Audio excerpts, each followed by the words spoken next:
Hi, everyone. Thank you for being here. It's been a minute. First of all, I want to apologize for the fact that I haven't done one of these shows for a long time.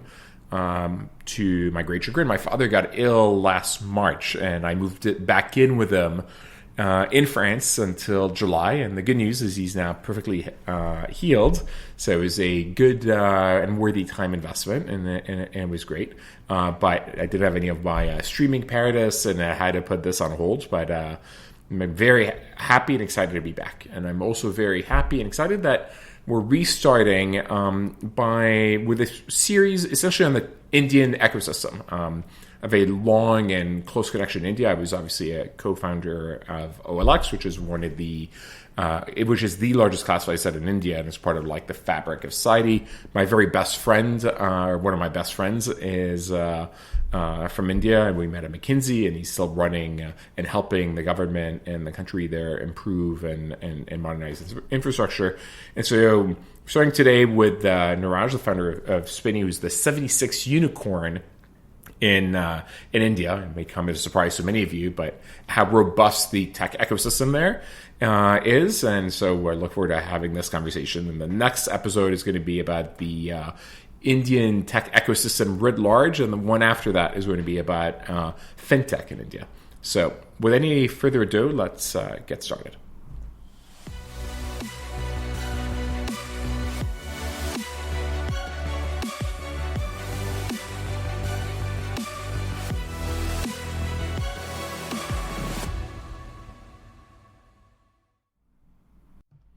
Okay, Niraj, thank you for being here. Thanks, Fabrice. Thanks for having me over. It's a pleasure. Yeah, no. So I'm very excited to have you. I mean, partly because of my history in with BP and the CARM models, and we've spent a lot of time. And obviously, we're investors in Spinny. Probably worth mentioning before this call as a caveat. But yeah, I'd love to hear your background and what led to this idea. Yeah. So as a founder, Spinny is my third startup. I did my bachelor's from IIT Delhi, if you have heard about IITs. So immediately after my bachelor's, I started my first company. Somehow in the final year of the college, I realized that if you want to harness your full potential, full energy, then entrepreneurship is the way. And the kind of roller coaster ride you get on the entrepreneurship journey, the kind of learnings you get, and the kind of outcomes you can create, right?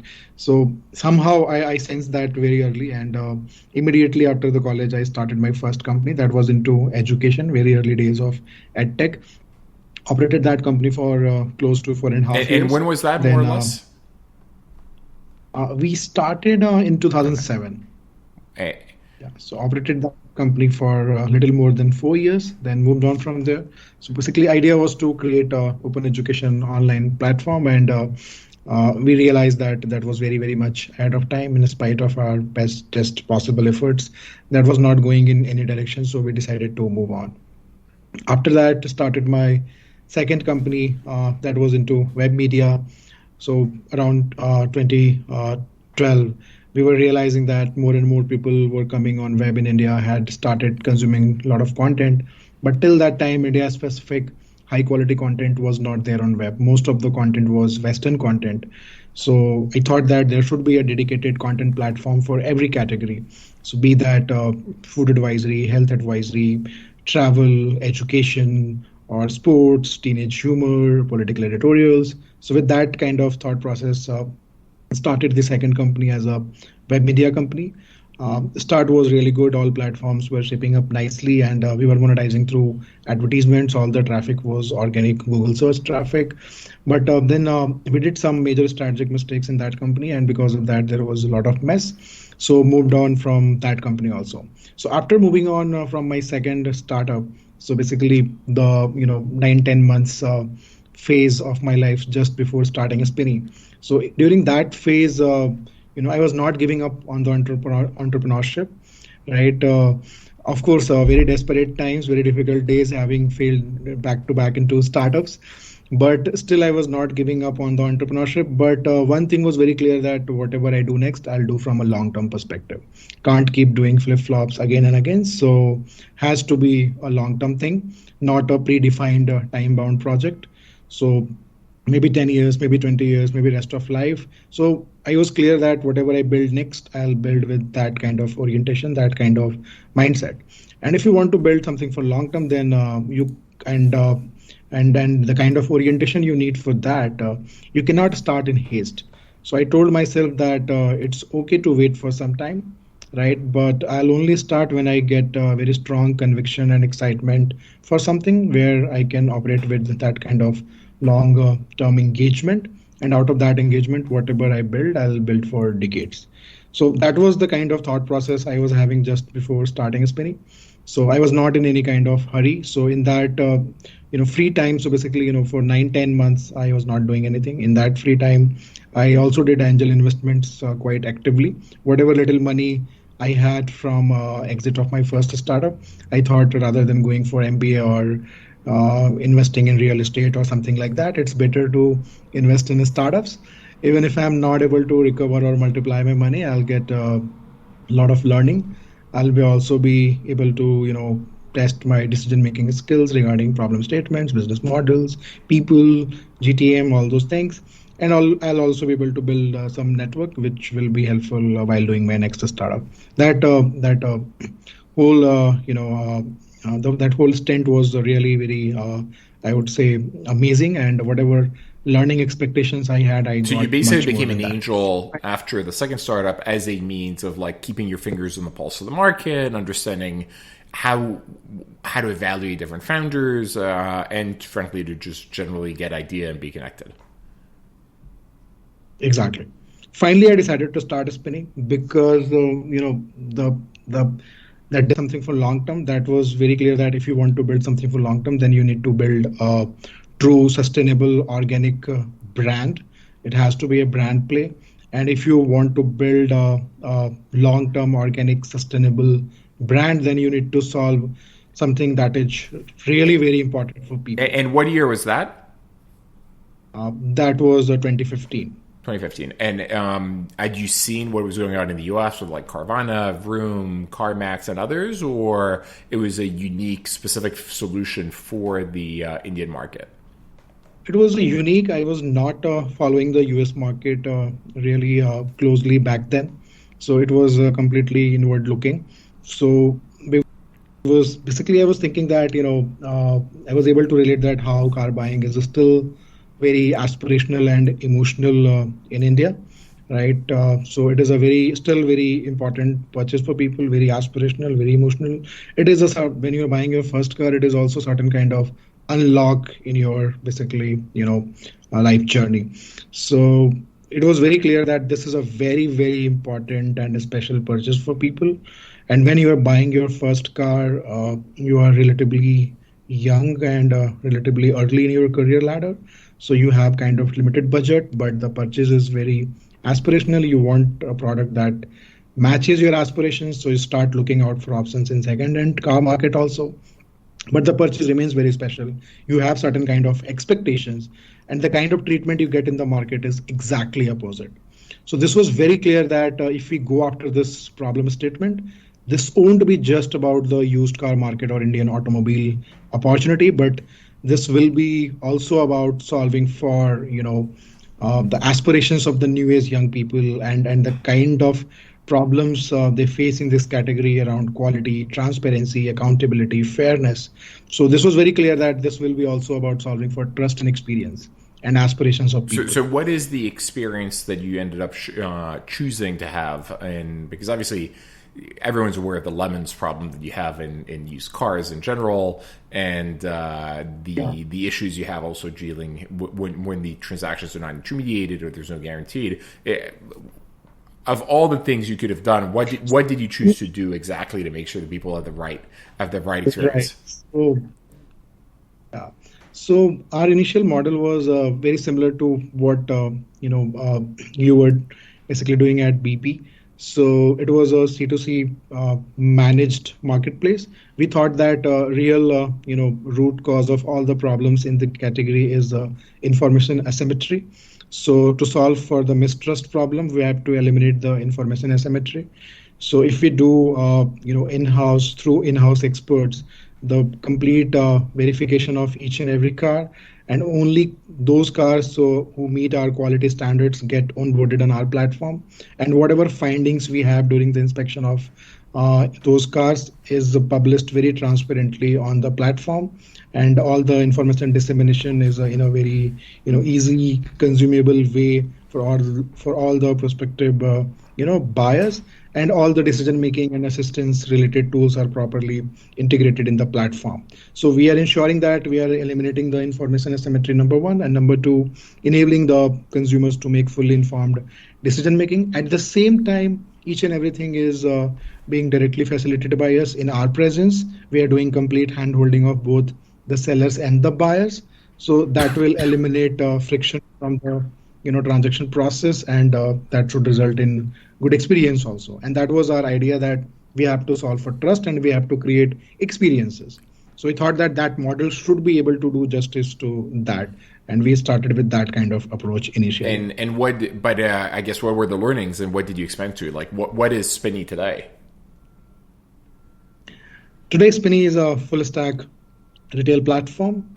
So with our first model, we realized that customers are looking for fully baked solutions, right? They are not satisfied by certification or any kind of assurance, right?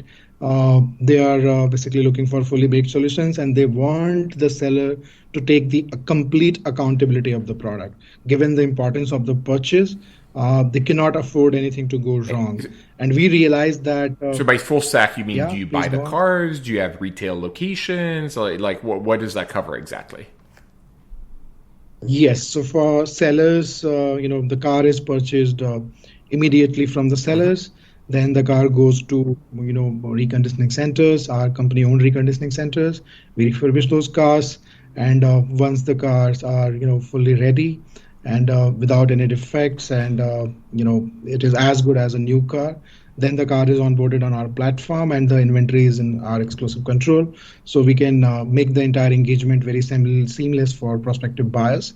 Idea is that there should be complete assurance or accountability regarding the quality. You should be able to make the entire process really seamless, right? So from the initial model, our takeaway was that without owning the entire value chain end to end, you cannot guarantee the quality, you cannot make the process seamless, and you cannot take accountability of what you are delivering to your customers. So for the sellers, if I want to sell a car, do they drop them off at your inspection points? Do you send an inspector to their home to go in and look at the car and make an offer there? Like, what's the user experience on the sell side? And obviously after that, we'll cover the buy side. Yeah, on the sell side, everything is a doorstep service. You go to our online platform, our app, or our mobile website, you submit some basic details of your car. On the basis of that, we will show you online quote. If you are comfortable with that online quote, then we will schedule physical inspection of your car at your doorstep. And after the physical inspection, we will offer you a final price. In some cases, you get the final price even without inspection online itself. So depends upon what cohort your car belongs to. Yeah. And after the inspection, or even without the inspection, if you accept the final price, we can make the payment then and there and collect the car same day. So what we are trying to do with the sellers is that process is as quick as it can be. At the same time, it is as convenient, right, as it can be. And through the beauty of our model, right, we are able to offer the most competitive prices also. One very important takeaway from our initial model was that Fabrice, in India, Indian used car market structure is very different from what you see in US or European markets. So there is a huge demand supply gap, very limited supply, a lot of demand. And because of that kind of demand supply gap, the sellers are always spoiled for choices, right? So you cannot build loyalty on the sell side. And again, on almost every car, right, is originally coming from individual Yeah. sellers. There are no large fleet operators or something like that kind of supply, options available here.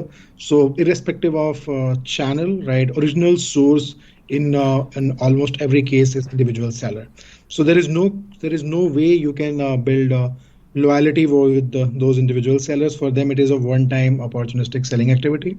They are looking only for the best possible prices. Is it So price our more than takeaway was experience? that Because your user it is experience is amazing, price. right? You go and pick it. You go to them. You inspect the car. You just pick it up. They have nothing to do.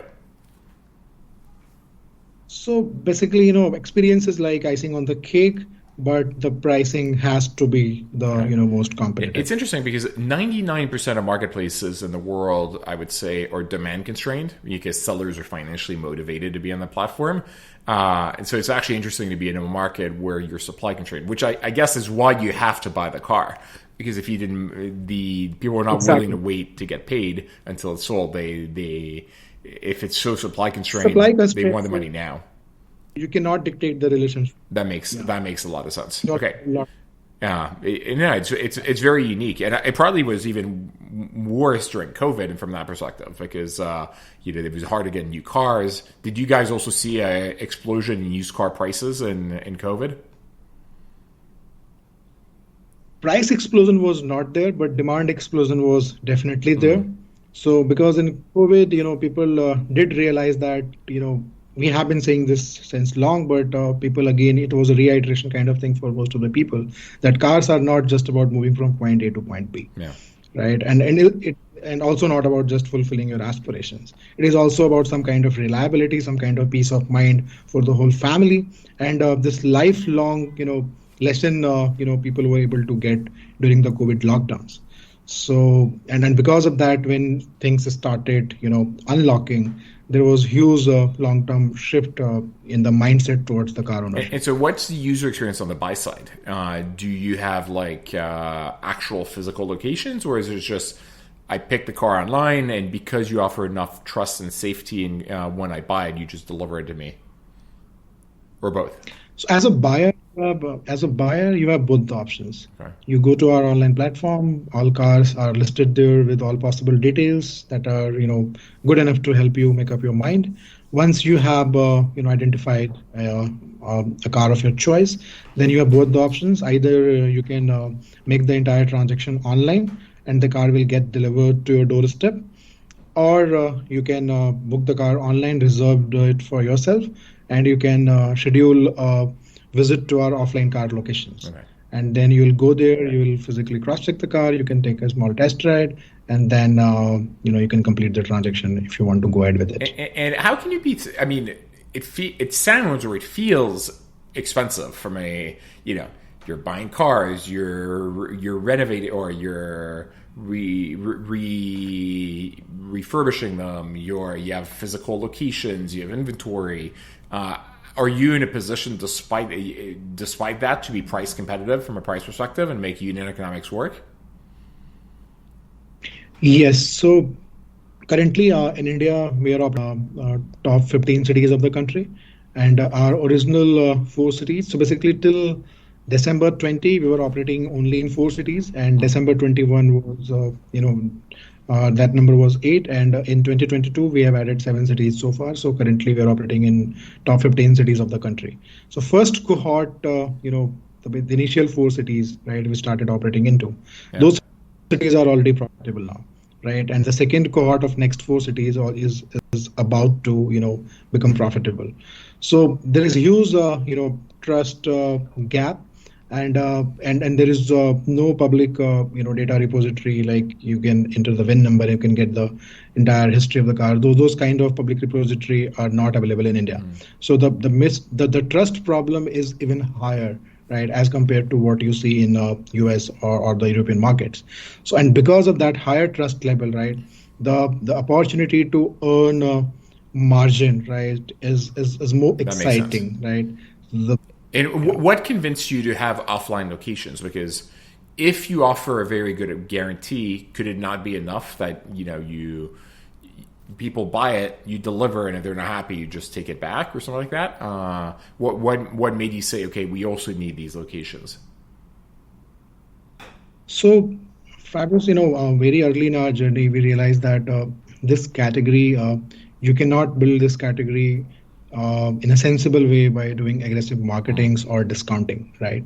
So, we believe that this is a reference plus a ref check category. By marketing, people will get to know about you, but just because of marketing or discounting, they will not buy a car from you. It's not just about getting the best possible deal. The whole family is going to travel in that car. It's also about safety and well-being of the family. So we realize that it is a reference plus ref check category, and we need to build a certain kind of proven track record where if, there is a clear track record of delivering quality and taking accountability of what we are delivering, and we need to be closer, nearer to the people. So idea was that let's build that comfort, right, in the target audience. So hence we thought that having physical locations closer to the people will help us build that comfort, build that confidence, and we won't be very aggressive in chasing numbers in our early days. Let's deliver really good quality cars, and let's build a proven track record in terms of quality and the post sales accountability. Oh. And once that word of mouth starts, compounding, then we can start, chasing. Are your customers mostly first-time car buyers, or like what is the typical car that is being bought at, like more or less what's the price point? So close to 55% buyers are first-time buyers, and 45% are not the first-time buyers. Even the first-time buyers, so basically they are buying car for themselves for the first time, but they might be having car in their family already, right? So they're not first-time drivers; they are first-time buyers. Yeah. Okay, that makes sense. And what's the average price point, or what's the typical car that people are buying? Just so we get a sense of scale, because I think people don't necessarily also appreciate the difference between the U.S. market and the Indian market from a car perspective. The median age of cars on our platform is approximately 4 years, and average order value is close to $7,500 US. It's actually reasonably high. Yeah. In our case, average order value is 7,500 USD. But for the market of all the used cars available for sale at any point of time in the Indian used car market, the average order value is like close to 4,500 USD. Yeah, I'm not surprised. If you look in the US, Carvana and CarMax have a way higher average order value than the used car market writ large, because if you go to the whatever Craigslist of the world, you have a lot of cars at like several thousand, $2,000, $3,000, $4,000. So give us a sense of scale. So you launched in 2015, and where are you today? And when did you become a unicorn? Yeah. So for 4 years, we struggled very hard. So we started in mid-15, but we closed our Series A round of funding only in mid-19. We took 4 years to do our Series A round of funding. But in that phase, right, we were able to pilot various models. We started with the C2C managed marketplace. Then before pivoting to full stack retail, we did a pilot of park and sell. And from that pilot, we built confidence that we will be able to run the full-fledged full stack operations also. So, and we were operating at a very humble scale, and we were basically perfecting our processes regarding inspection, reconditioning, building our CRM, and doing various kind of product integrations, our price modeling, demand predictions, all those things. So by early 19, those capabilities were very much in place. Of course, there is no end to that. We will keep doubling down there. But why did you struggle so much for the first 4 years to fundraise? There were lots of players in the Indian used car market. We were, I think, 12th or 13th player to basically get into the market, and till end 19, right? We were like number 10 in the Indian used car market, and now in B2C retail we are number 1.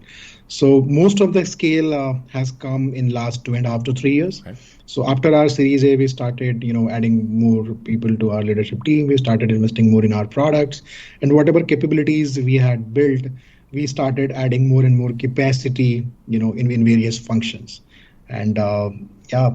Can you share, So one, I don't know, if number of annual cars sold this year, or like the value of the cars sold in general, like whatever's public that you're comfortable sharing?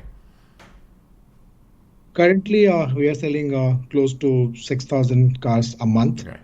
And basically December 19 was like 500 cars a Yeah. month. Then December 20 was like close to 1,000 cars a month. December in and December 20 was 1,000 in spite of 4 5 months of lockdown. Then December 21 was like 3,000 cars a month.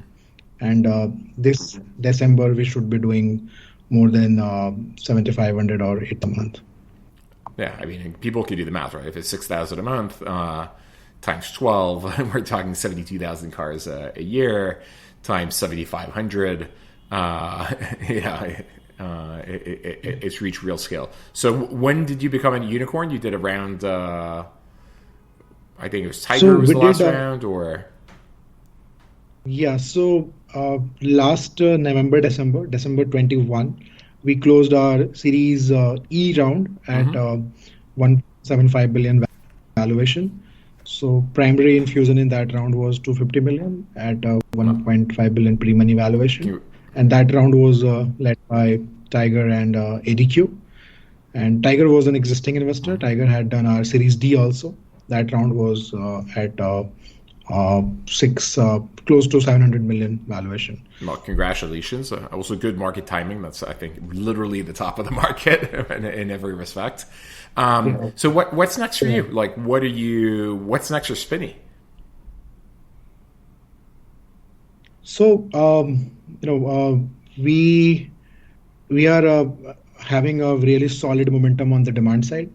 We have built a lot of capacity in our reconditioning function, and till early 2020 we were not solving for direct supply funnel because we believe that there is no entry barrier on the supply side given the demand supply gap. So we were just strengthening our demand side capabilities till late 19 early 20. So mid 20 we started solving for direct supply. So till early 20 direct supply was just 7 to 8% of the total supply, but now that number is 93 94%. And in last 3 years our supply scaling is like close to 50x. So we scaled our supply 50x over last 3 years, and in spite of that kind of scaling we exactly flipped the mix on the basically channel side, right? So from 7% the direct supply went to 93 to 94%. So the supply side momentum is also very much in control. So the going forward, and given that we have enough resources in terms of cash and the kind of people we have in our team, the kind of level we have achieved on the product side. So going forward, focus is not on external things, right? Going forward, we are just ensuring that we are not doing any self goals, and whatever we have been doing right over last 3 4 years, the things which are working for us, we just keep doubling down there, and we start solving for profitability also. It's not that it's a change of approach for us. We were already very wishful and thoughtful with respect to the cost structures and the margins and the CAC, right? So we were already on that trajectory, but the sensitivity is even higher now.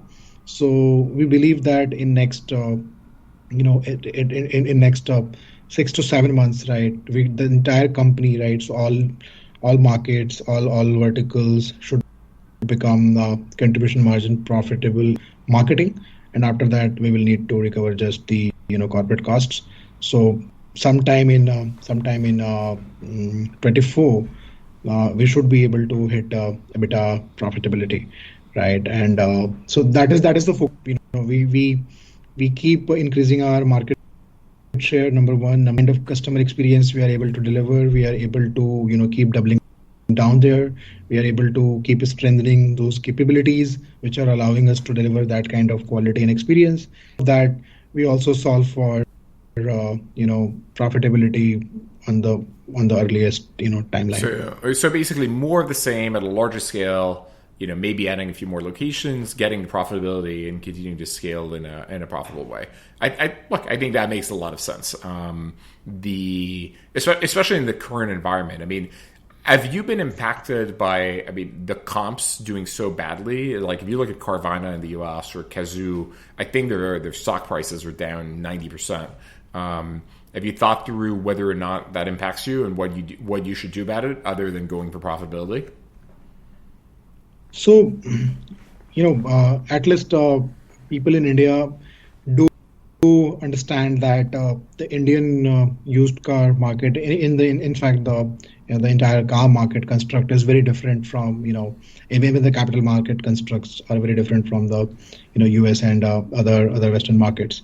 So, given that there is huge demand supply gap, and there is a lot of if I give you one data point, like the personal passenger car penetration in India per capita is still less than 30, right? So a lot of demand in this society, number one. Number two, huge demand supply gap. So basically full stack models are not that risky, right? And because of the huge demand supply gap, this asset quality is very liquid. So banks are very supportive in financing these assets, right? And there is a very different kind of price stability in the Indian used car market. So most of the new car market is owned by 3 to 4 top OEMs, right? They control more than 90% of the Indian car market, and 4-5 mainstream models from each of those OEMs. So 15 to 16 models, and you have more than 90% of the car market. So there is a very high level of price stability in the new car market, and that translates to price stability in the used car market. That also makes sense.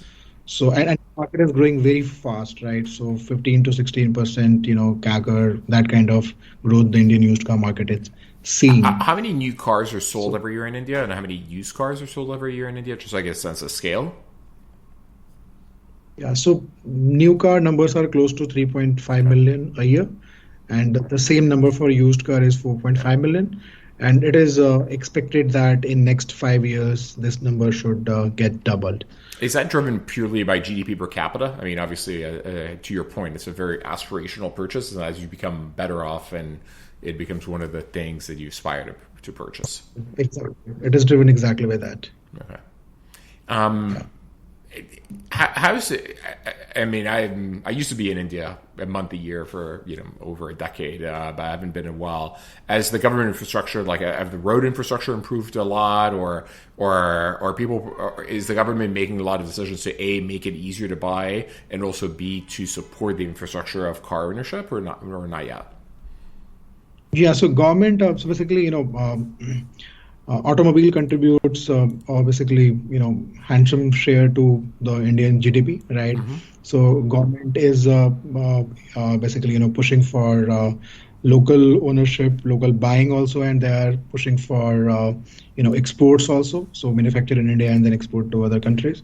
So a lot of basically push and reforms to encourage the automobile sector in the country by the government. So I would say very high focus area for the government, and there is a lot of work going on the infrastructure side also.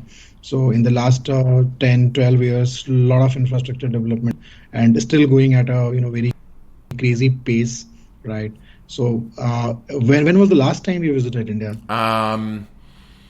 Probably 2012, when right before I left OLX, basically. So it's been 10 years. So yeah, you should I used to come multiple times a year, every year. And I actually think my very good friend Alok Sagar. I think you met him recently from McKinsey. But I've been privileged that he's come to visit me in New York. I haven't been back in a while. I met him recently, right? Yeah. So last week I met him. Mm-hmm. So we are trying to basically do a project together at Spinny. That'd be great. I think I'm going to have him on the show to talk about like the Indian tech ecosystem writ large. You should plan a trip to India soon, and you'll realize that in terms of infrastructure, it's a completely different picture altogether. And what's the electric vehicle story? Is there one already in India, or not yet? People are very excited, and it's picking up. And Indian, some local Indian manufacturers. So if you have heard about Tata's, so they have come up with really good quality products and few models on the EV side, and the traction, the initial traction and the excitement is is really high. And have you remained an angel investor? Do you continue angel investing despite running Spinny, or you put that on hold after you prepared Spinny? I stopped doing angel investments after starting up Spinny, so entire focus on Spinny. But for last 1 to 1.5 years, if someone from the close, friend circle is starting up, then as a token of support, right, I won't mind, participating in the earlier rounds, but not from a financial investment point of view.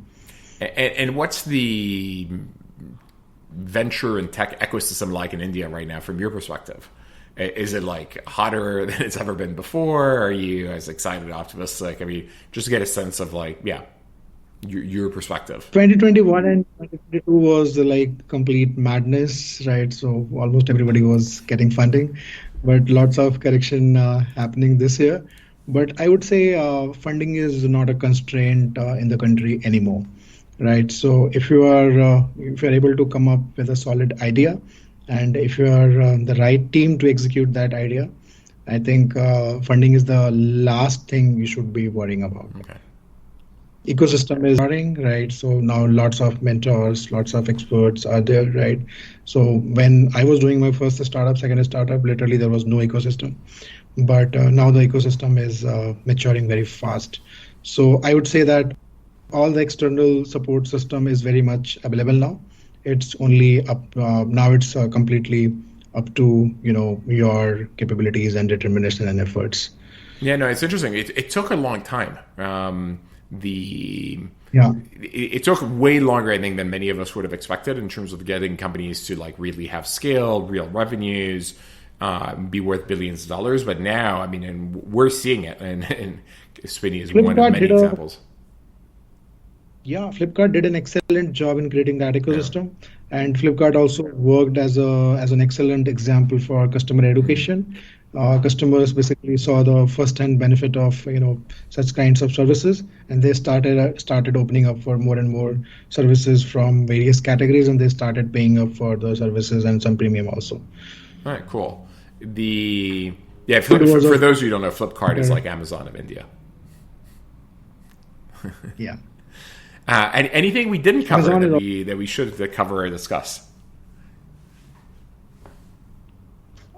Regarding Spinny, I think we covered most of the things. Yeah. And are you playing? I mean, I'm sure you're plenty busy with Spinny, but are you taking a role in terms of thinking through, I don't know, local government policy to make sure that they're doing the right thing when it comes to car purchases, thinking through infrastructure policy, et cetera, or trying to get a sense of how thoughtful the government is in general, basically, and the role that entrepreneurs can have in making sure the policy is logical. At the moment, completely occupied with building a Spinny. Yeah. But yeah, I keep brainstorming with VC friends and fellow entrepreneurs, right? And through that, whatever changes we can drive, I try with that kind of approach. But most of the time, goes into Spinny only, because we are at a very crucial juncture at the moment. We don't think that we have arrived yet. A lot of work yet to be done. So the entire focus is there only. All right, so outside of Spinny, anything we should have discussed that we didn't discuss? Not sure. Maybe we should plan a follow-up session for things outside of Spinny. Perfect. Well, thank you for coming. This was really interesting, and I think the audience, I'm seeing all the comments, really liked it. In the U.S., we all have this perspective that the US, that is US centric, and they don't realize how big other ecosystems have gotten with the democratization of tech creation, from the AWS to open source to low code, no code to venture becoming democratized. A, it costs less money than ever before, and B, to build things, and B, the local markets with GDP per capita increasing are now large enough to be very robust. So India is at the forefront. I think we're spending more and more time looking and investing in India right now and taking advantage of the visibility I had over time with OLX. Right. So I feel that what we are doing at Spinny is extrapolation of what you did at OLX. So thanks to you. It was great joining you for this conversation. Really enjoyed it. No, thank you. Thanks for having me. Thank you for coming. Thank you. Thanks, you. Fabrice.